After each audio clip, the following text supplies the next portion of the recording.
오늘 우리에게 주신 하나님의 말씀은 마가복음 3장 7절에서 12절까지 말씀입니다. 마가복음 3장 7절로 12절 말씀을 함께 전체 끝까지 한 목소리로 같이 읽도록 합시다. 자, 7절 시작. 예수께서 제자들과 함께 바다로 물러가시니 갈릴리에서 큰 무리가 따르며 유대와 예루살렘과 이두메와 요단강 건너편과 또 두로와 시돈 근처에서 많은 무리가 그가 하신 큰 일을 듣고 나오는지라. 예수께서 무리가 에워싸 미는 것을 피하기 위하여 작은 배를 대기하도록 제자들에게 명하셨으니 이는 많은 사람을 고치셨으므로 병으로 고생하는 자들이 예수를 만지고자 하여 몰려왔음이더라. 더러운 귀신들도 어느 때든지 예수를 보면 그 앞에 엎드려 부르짖어 이르되 당신은 하나님의 아들이니다 하니 예수께서 자기를 나타내지 말라고 많이 경고하시니라. 아멘. 반갑습니다, 여러분. 좋은 주일 아침입니다. 최근에 날씨가 이렇게 좀 변화가 많다, 그죠? 비가 오면 좀 많이 서늘했다가 또 햇빛이 나면 또 이렇게 덥고, 날씨에 이렇게 좀 변화가 심한데 다들 건강 관리 잘 하시고, 또 1학기가 한창 이제 진행 중에 있죠. 최선을 다해서 잘 마무리하면 좋겠습니다.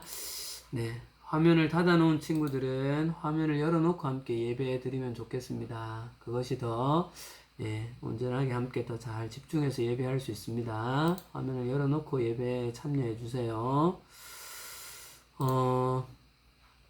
지난주에 우리는 율법과 안식일을 대하는 유대인들, 특별히 그 중에서도 바리새인들에게 그 안식일의 참된 의미가 무엇인지를 말씀하시는 예수님을 우리는 만나보았습니다.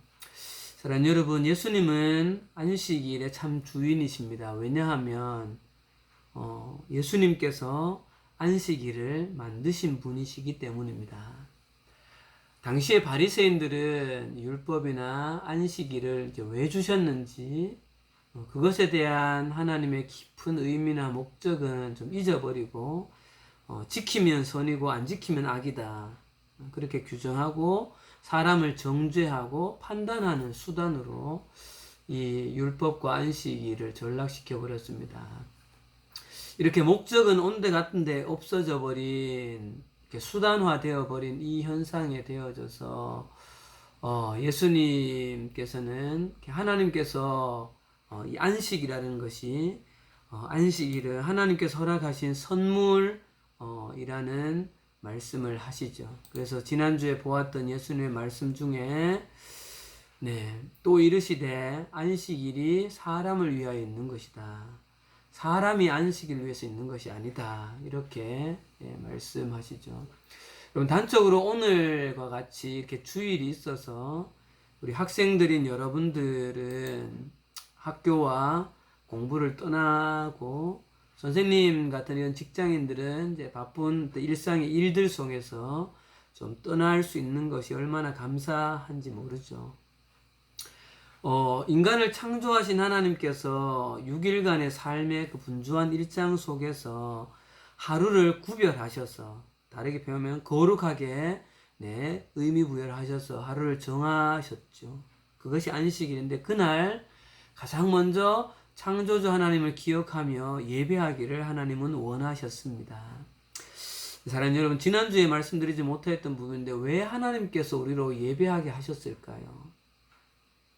하나님이 우리를 예배를 너무 받고 싶으셔서, 이런 표현이 좀 어떨란가요? 소위 하나님이 예배 받고 싶은 좀 안달이 나셔서 그렇게 해서 예배의 날을 정하셨을까요? 그것은 아닙니다, 여러분. 하나님은 그냥 그 자체로 온전하신 분이세요.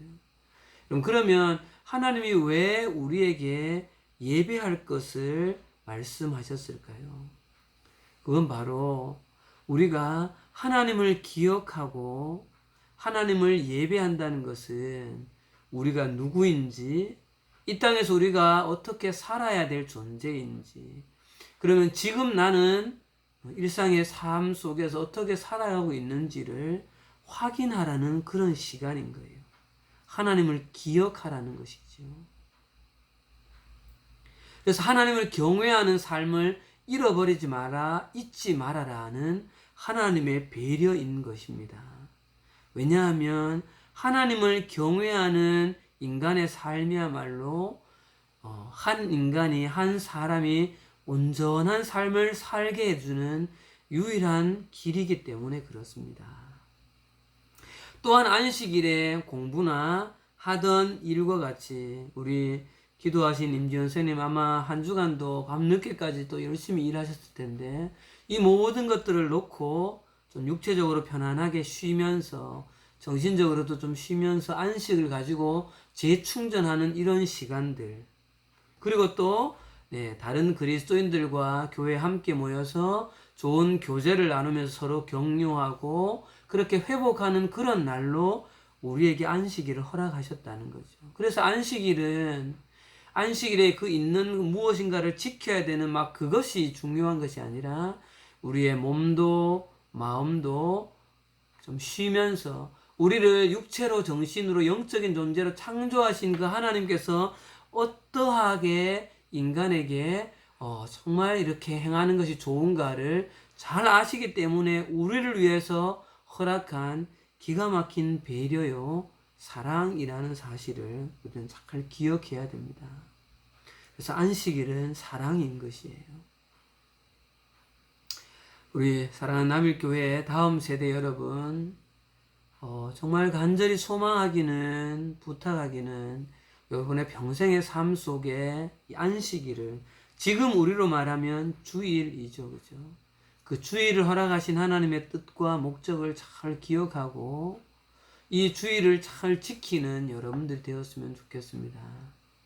그래서 하나님이 왜 안식일을 주셨는가, 주일을 허락하셨는가, 그 목적을 우선적으로 잘 생각하고 이 목적을 온전히 잘 이루기 위한 그 방법으로 우리에게 허락하신 정해진 시간에 함께 나와서 예배에 참여하는 이 어떻게 보면 최소한의 방법들, 수단들을 잘 지켜나가는 여러분들이 되어줬으면 좋겠습니다. 그래서 예배의 자리를 놓지 않는 것, 그것이 여러분의 인격을, 여러분의 삶을 지킨다는 사실을 분명히 기억하십시오. 자, 오늘 서론이 조금 길었습니다. 오늘 본문으로 한번 들어가 보려고 합니다. 여러분, 오늘 말씀은 어떤 특별한 한 사건이 나오는 것이 아닙니다. 예수님께서 공생의 사역을 시작하셨을 당시에 나타나는 일반적인 한 현상에 대해서 마가가 기록하고 있습니다. 오늘은 이 땅에 하나님 나라를 이루신 그 왕으로 오셨던 예수 그리스도께서 공생의 사역을 시작하셨을 때 일반적으로 나타났던 한 현상에 대해서 좀 집중해서 말씀을 생각해 보려고 합니다. 여러분 7절 8절을 다시 한번 보십시오. 예수님이 제자들과 함께 바다로 물러가셨는데 갈릴리에 큰 무리가 따라왔습니다. 8절에 보면 그 당시에 이스라엘 지방의 여러 지방의 이름을 일부러 마가가 기록하면서 사람들이 예수님께 나왔다라고 그렇게 기록하고 있습니다.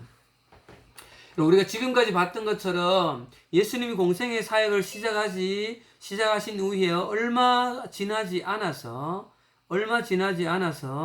예수님 주변에는 구름대처럼 많은 사람들이 몰려왔는 것을 볼 수가 있습니다.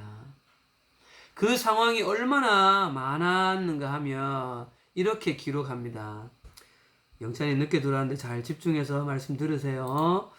자, 9절을 보면 예수께서 무리가 에워싸서 미는 것을 피하기 위해서 작은 배를 대기하도록 제자들에게 명하셨다, 이렇게 기록하고 있어요. 사람들이 너무 많이 몰려왔고 또 그 뒤에 10절에도 보면 사람들이 예수님을 만져서라도 병을 치료받고 싶은 마음에 서로 밀고 에워싸고 이렇게 했다는 거예요. 그래서 도저히 안 되어서 예수님이 배에 오르셔서 말씀을 가르칠 수밖에 없는 상황이 벌어졌다는 것이죠. 우리는 지난번에 예수님께 왜 이렇게 사람들이 많이 몰려왔는가 그 이유를 이렇게 4가지로 찾아봤던 거 기억나시죠?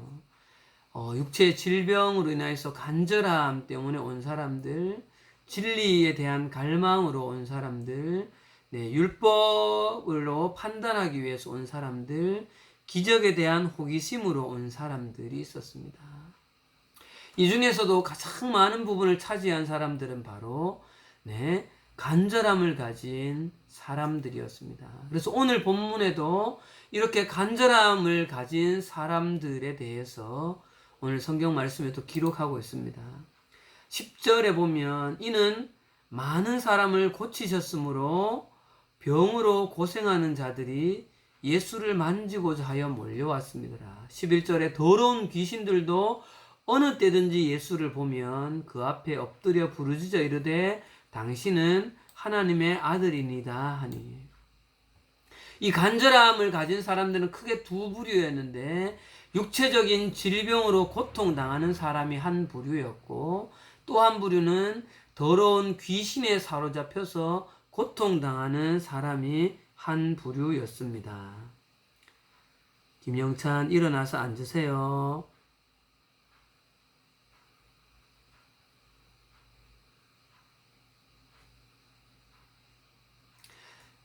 이 당시에 몰려왔던 많은 사람들 중에 이 2가지 이유로 절박한 마음으로 예수님 앞에 찾아왔음을 오늘 본문은 기록하고 있습니다.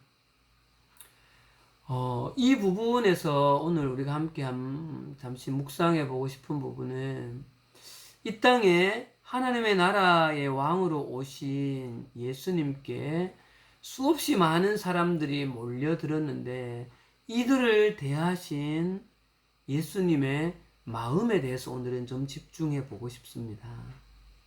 여러분, 당시에 그 주변에 있는 대부분의 환자들이 예수님께로 몰려왔는데 예수님은 이 수많은 환자들을 직접 만나시면서 육체적으로 고통당하고 괴로워하고 있는 사람들을 직접 눈으로 보셨고 그들을 피부로 느끼셨습니다. 이들을 대하시는 예수님의 마음이 어떠하셨을까요? 사랑하는 여러분, 사복음서에 보면 예수님께서 이런 고통 중에 있는 사람들을 대하시는 모습에 대해서 공통적으로 표현하고 있는 한 낱말을 우리는 찾을 수 있습니다. 오늘 본문은 아닌데요. 자, 몇 가지 본문을 마태복음, 마가복음, 누가복음, 요한복음, 사복음서 말씀을 보여드릴게요. 공통적으로 나오는 말씀을 한번 찾아보십시오, 여러분.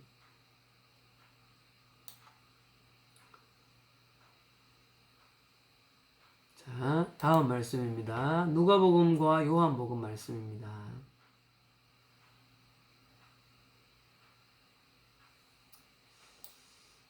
자, 어떤 말씀이 공통적으로 나옵니까, 여러분?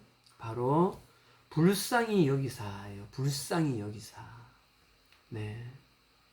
성경 여러 곳에 보면 예수님께서 불쌍히 여기사라는 표현이 굉장히 자주 나오며 또한 고통 중에 있었던 사람들도 예수님께 우리를 불쌍히 여겨 주십시오 이렇게 기록하고 있습니다.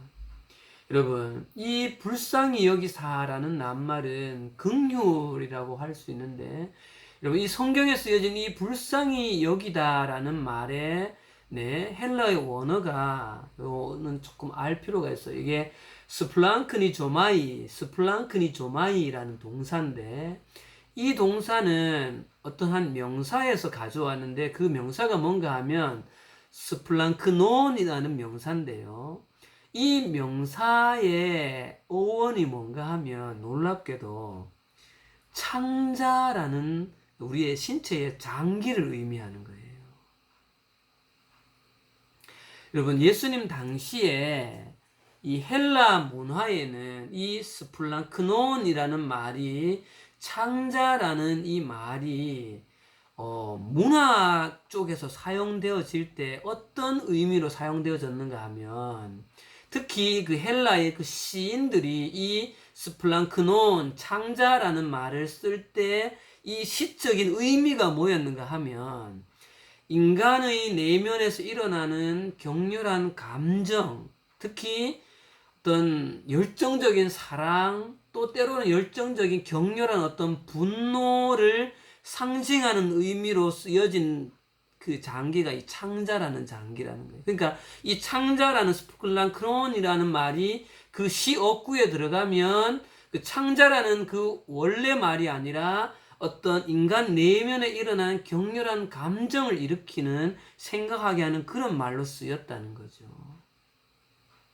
그럼 여러분, 이러한 배경을 가진 이 불쌍히 여기다라는 이 스플랑크니 조마이라는 말은, 예수님께서 당시에 수없이 많은 사람들, 그 중에서 질병으로 고통당하고 신음당하며 또 귀신의 눌림을 당해서 어려움을 당하는 사람들을 보신 그 예수님의 마음을 표현하고 있다는 것이죠, 여러분.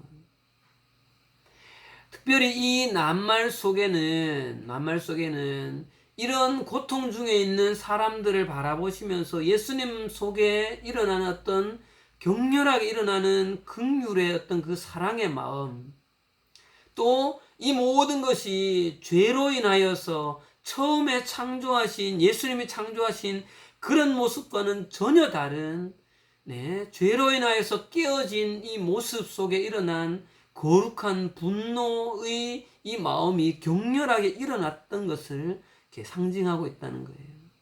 여러분, 우리 너무 안타까운 그 상황에 사자성어 중에 여러분 이런 말이 있어요. 단장지애라고. 단장, 장이 단 끊어질 정도의 사랑이라는 거예요. 소위 이런 표현을 쓰잖아요. 창자가 끊어질 정도의 격렬한 그 사랑의 슬픔, 이런 표현을 쓰거든요. 예수님 마음이 그랬다는 거예요. 여러분, 이 단장 지혜가 어디서 나왔는가 하면 중국의 사자성어인데, 어떤 나라 이름을 제가 중국 시대 중에 정확히 기억은 못하는데, 어떤 한 시대에 어떤 한 왕이 다른 나라를 치기 위해서 배를 타고 이렇게 가는데, 그 중에 한 신하가 어린 그 원숭이 한 마리를 낚아채어서 그 배에 태우고 가게 됐다고 해요. 근데 이때 계속해서 가다가 보니까 뭔가가 따라오는 느낌이 들어서 뒤를 돌아보니까 한 큰 원숭이가 따라오고 있었다는 거죠. 누굴까요? 엄마 원숭이였다는 거예요. 근데 이것이로 수십 킬로를 계속해서 이 원숭이가 따라오면서 어느 한 순간에 자기 배로 이 원숭이가 가까이 와서 확 뛰었는데, 이 배로 타지 못하고 배의 그 전에 이렇게 확 부딪혀 버렸다는 거예요. 그래서 이 큰 어미 그 원숭이도 잡아서 배를 갈라서 이렇게 보니까 장기가 끊어져 있었다라는 이 일에서, 우화에서 나온 것이 바로 이 단장지혜라는 말이에요. 자기 아들, 딸인지 모르지만 자기 자녀를 그렇게 잃어버린 그 엄마 원숭이가 마음속에 피통한 마음에 그 창자가 끊어졌다는 표현에서 거기서 나온 거죠. 사랑 여러분, 이 죄로 인하여서 깨어진 인류를 향하여서 가졌던 이 예수님의 단장 지혜와 같은 이 스플링크 조마이라는 이 말이 이 땅에 예수님을 오게 하신 그 근본적인 동기 아니었을까라는 생각이 들어집니다. 사랑하는 여러분, 죄에 빠진 인류를 위하여서 이 땅에 오신 예수 그리스도께서 우리를 향해서 가지셨던 마음이 바로 그 어쩌면 엄마 원숭이 같은 그런 마음이셨다는 것이죠. 죄로 인하여서 나타난 여러 현상에 그 고통당하고 있는 인류를 향하신 예수님의 마음이 바로 이 불쌍히 여기서라는 마음인 거예요. 여러분, 이 마음이 얼마나 여러분 감사합니까? 인류를 향해서 오신 예수님이 정죄하시는 마음으로 오신 것이 아니라 불쌍히 여기사 긍휼히 여기사 사랑으로 우리를 바라보신다는 사실이죠. 더 감사한 것은 이 땅에 2000년 전에 오셨던 그 예수님은 지금 나에게도 지금 우리를 향한 마음 또한 그 사랑의 긍휼의 마음이라는 사실입니다. 우리가 최근에 불렀던 그 공감하시네라는 찬양처럼 여러분 예수님은 인간의 몸으로 이 타락한 죄상 속에 오셔서 우리의 모든 상황과 마음과 우리의 어떤 많은 여러 가지 감정들 또한 충분히 예수님은 공감하시는 분이라는 사실입니다. 여러분 이 말은 그냥 예수님이 신적인 능력을 가지고 우리를 이해하신다는 말이 아니라 여러분 예수님이 100% 인간의 몸을 입고 이 땅에 오셨을 때 예수님도 이 땅에서 우리가 살아가고 있는 그 여러 가지 상황들을 예수님도 이미 다 경험하셨다는 사실이죠. 여러분 예수님이 이 땅에서 태어나시고 자라나셔서 사역하시고 승천하실 때까지에 겪으셨던 여러 어려움들을 여러분 몇 가지로 간단하게 한번 생각해 보실까요? 여러분 예수님은 태어나자마자 헤롯 왕에 의해서 어떻게 되셨죠? 살해의 위협을 당하셨습니다. 그렇죠? 그래서 여러분 천사의 지시를 받아서 베들레헴에서 나사렛까지 장거리 이동을 합니다. 여러분 베들레헴에서 나사렛까지의 거리가 직선 거리로 지도상에 재면 120km가 나옵니다. 그리고 길을 따라 곡선으로 달면 신학자들은 대략 200km로 봐요. 그 장거리 여행을 태어나자마자 했다는 거죠. 그리고 또한 나사렛에서 여러분 자라나시면서 어린 시절에 아버지 요셉이 돌아가십니다. 그래서 아버지 요셉의 일인 그 목수의 일을 물려받으시고 열심히 일하는 그 노동의 힘겨움을 아시는 거죠. 그러면서 가정을 돌보셨어요. 여러분 예수님께서 30세에 공생의 사역을 시작하시죠. 근데 왜 30세에 시작하셨을까요? 여러 가지 이유로 해석할 수 있겠지만 그 중에 신학자들이 공통적으로 생각하는 것은 예수님은 아버지 요셉을 잃어버리신 이후에 그 동생들이 최소한 5명에서 6명이 있었는데 그 동생들을 잘 성장시켜가는 위해서 가정을 잘 돌보시느라고 아마 30세에 나오셨을 거라고 추측해서 예상을 해요. 그러면 그 사이에서 얼마나 많은 어려움들이 있었을까요? 그리고 여러분 공생의 사역을 시작하시면서 어떻게 되어져요? 사역을 시작한 얼마 지나지 않아서 여러분 사람들이 예수님을 밀어서 낭떠러지로 떨어뜨려서 죽이려는 그 살해의 위협이 있었습니다. 그리고 결국은 3년 이후에 어떻게 되어져요, 여러분? 마음을 다 주었던 제자들 12명이 예수님의 십자가 앞에서 다 배신하는 그 배신의 그 쓴 마음을 느끼시는 거죠. 그리고 여러분 십자가의 처절한 그 육체적인 고통뿐만 아니라 여러분 십자가에 달려 이렇게 죽는 죄인들은 여러분 옷을 다 벗깁니다. 우리가 보고 있는 그림은 예수님의 아랫부분을 가렸지만 원래는 예수님의 그 십자가는 나체로 하는 것이에요. 얼마나 수치스러웠을까요, 여러분? 얼마나 괴로웠을까요? 예수님이니까 신이니까 고통을 못 느꼈을까요? 여러분 그렇지 않습니다. 예수님도 100% 인간이셨어요. 이 땅에 계셨을 때 이런 수없이 많은 금방 간단히 이렇게 이야기 나눠본 이런 경험들을 하셨기 때문에 예수님은 우리가 이 땅에서 느끼는 여러 감정들, 고통들, 어려움들 이 모든 것들을 공감하시고 우리를 불쌍히 여겨 주신다는 사실입니다. 그래서 히브리서 기자가 예수님의 이 부분에 대해서 정확히 이렇게 표현합니다. 여러분 성경을 펴서 한번 찾아봅시다. 히브리서입니다. 볼펜이 가까이 있으면 이 말씀은 한번 밑줄 그어놔도 좋겠습니다. 히브리서 4장 15절입니다. 여러분 성경을 찾아주세요. 히브리서 4장 15절입니다. 히브리서 4장 14, 15, 16절인데요. 네, 함께 한번 읽어봅시다. 14절. 그러므로 우리에게 큰 대제사장이 계시니 승천하신 이 곧 하나님의 아들 예수시라. 우리가 믿는 도리를 굳게 잡을지어다. 15절이 중요합니다, 여러분. 우리에게 있는 대제사장은 우리의 연약함을 동정하지 못하실 이가 아니요. 우리에게 있는 대제사장 예수 그리스도는 우리의 연약함, 우리의 아픔을 동정하지 못할 리가 아니다. 우리의 연약함을 긍휼히 여기시고 충분히 공감하시는 분이라는 사실이죠. 모든 일에 똑같이 시험을 받으신 이로되 죄는 없으시니라. 우리와 이 땅 가운데 계셨을 때 똑같은 시험, 어려움을 겪으셨던 거예요.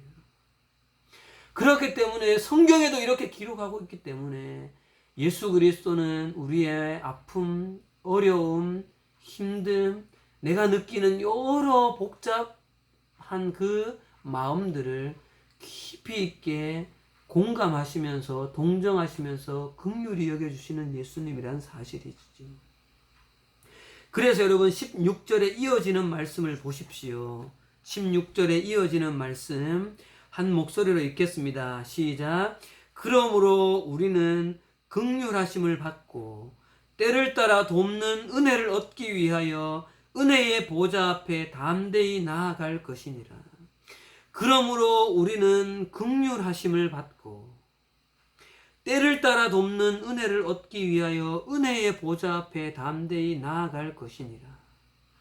사랑하는 여러분, 오늘 말씀 본문에서 예수님 주변에 있었던 많은 사람들이 자신의 어려움을 가지고 예수님 앞에 나아갔던 것처럼 오늘 이 히브리서 기자도 4장 16절에 그러므로 우리는 긍휼하심을 받고 하나님 앞에 예수 그리스도 앞에 때를 따라서 필요한 은혜를 얻기 위해서 우리에게 하는 권면은 하나님의 은혜의 보좌 앞으로 나아가라, 그렇게 기록하고 있습니다.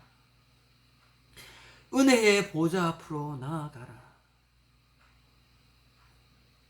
사랑하는 여러분, 2000년 전에 이 땅에 오셨던 하나님의 아들로 하나님 나라를 시작하셨던 하나님의 나라의 왕이신 예수 그리스도는 우리가 일반적으로 생각하는 임금, 왕, 요즘으로 말하면 대통령처럼 평범한 사람은 도저히 접근조차 할 수도 없고 만날 수 없고 너무나 멀리 있는 그런 존재가 아니라는 사실입니다, 여러분. 온 우주를 창조하시고 지금도 다스리신 그 하나님, 그 예수님은 이 땅 가운데 새로운 하나님 나라를 시작하신 그 예수님은 왕이시지만 내가 그분 앞에 나아가면 나를 만나주시고 나의 모든 상황을, 나의 모든 연약함을 동정하시면서 긍휼히 여겨주시는 그 예수 그리스도라는 사실입니다. 그 예수 그리스도 앞에 우리가 나아갈 수 있다는 거예요. 나아갈 수 있다는 사실이죠. 사랑하는 남일교회 다음 세대 여러분, 여러분 지금 어떤 상황에 놓여져 있습니까? 최근에 어떤 어려움이 있었습니까? 여러분 공부로 인하여서 힘든 어떤 마음이 있었습니까? 나는 열심히 노력하는데 내가 원하지 않는 만큼, 원하는 만큼 나오지 않아서 마음이 많이 힘든 적이 있습니까? 선생님도 고등학교 때 그런 마음을 많이 느꼈던 것 같아요. 나는 열심히 하는데 내가 원하는 만큼 성적이 안 나와서 참 힘들었던 때가 기억이 납니다. 아니면 여러분 어떤 진로로 내가 가야 되는가 갈 바를 알지 못해서 시간은 자꾸 다가오는데 그 고민이 너무 크게 있습니까? 아니면 친구 관계 때문에 어떤 어려움에 여러분 놓여져 있습니까? 아니면 어떤 가족의 건강이나 어떤 아픔 때문에 염려 중에 있습니까? 아니면 자기 스스로가 자기를 바라보면서 자기 만족, 자기가 너무 싫은 마음이 들어서 자괴감에 빠져 있는 사람이 있습니까? 내적 갈등이 있습니까? 여러분, 그 모든 것을 가지고 때를 따라 돕는 은혜를 얻기 위해서 하나님의 은혜의 보좌 앞에 나오라고, 나에게로 오라고 주님은 우리를 초대하고 있습니다. 사랑하는 여러분, 오늘 본문 속에서 당시에 수없이 많은 사람들이 예수님에게 몰려올 때 예수님은 너희들 다 돌아가라, 너희들 다 돌아가라고 그 사람들을 쫓아내지 않았던 것을 우리는 집중해야 합니다. 그들을 그대로 다 끌어안으셨죠. 그리고는 하나님의 진리의 말씀을 선포해 주시면서 한 사람 한 사람 한 사람에게 그들의 어려움을 어루만지고 해결해 주셨음을 우리는 기억해야 됩니다. 사랑하는 여러분, 내가 당장 주님의 이름을 부를 때에 내 마음에 당장 위로함이 없을 수도 있습니다, 여러분. 그러나 그 시간들을 반복해서 가지고 계속하여서 인내함으로 하나님 앞에 나아갈 때, 때가 되어지면 하나님은 하나님의 때에 내 마음에 오셔서 나를 터치하시는 거예요, 여러분. 그 비밀을 여러분들은 기억해야 됩니다. 내가 나가봤는데 나는 아무런 변화가, 하나님이 나를 만나주시는 것 같지 않더라. 아니에요, 여러분. 하나님은 자판기가 아니라고 많이 말씀드렸죠. 100원짜리 동전 넣고 내가 원하는 거 누르면 당장 뭔가 딸깍 내려오는 그런 자판기가 아닙니다, 하나님. 계속해서 내 마음을 주님께 내어드릴 때 나의 마음에 오셔서 때로는 말씀으로 위로하시거나, 때로는 찬양 속에 위로하시거나, 때로는 누군가 다른 사람의 말로 나를 위로하시거나, 다양한 모습으로 하나님은 나에게 찾아온다는 사실을 여러분 잊지 마시기 바랍니다. 그래서 여러분, 때를 따라 돕는 은혜, 어떤 은혜가 지금 여러분들에게 필요하십니까? 위로가 필요합니까? 격려가 필요합니까? 사랑한다라고 말씀하시는 말씀이 필요합니까? 어떤 은혜가 필요합니까? 그 은혜를 하나님은 정확히 아시고 여러분들에게 부어주실 줄 믿습니다. 같이 기도하도록 하겠습니다.